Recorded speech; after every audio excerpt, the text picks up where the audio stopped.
আল্লাহ রব্বুল আলামিন সকল ফেরেশতাকে আরশে আজিমের কাছে সমবেত হওয়ার জন্য আদেশ করলেন। হুকুম পাওয়া মাত্র অসংখ্য ফেরেশতা নির্দিষ্ট স্থানে এসে উপস্থিত হলেন। তখন আল্লাহ রব্বুল আলামিন ফেরেশতাদেরকে লক্ষ্য করে বললেন, হে আমার ফেরেশতারা, আমি পৃথিবীতে আমার খলিফা প্রেরণ করতে চাচ্ছি।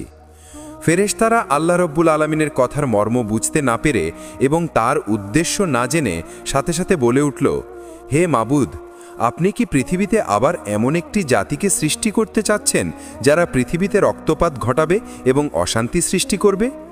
আমরাই তো আপনার প্রশংসা করছি, আমরাই তো সর্বক্ষণ আপনার ইবাদত করছি, তাহলে খলিফা বানানো কি দরকার?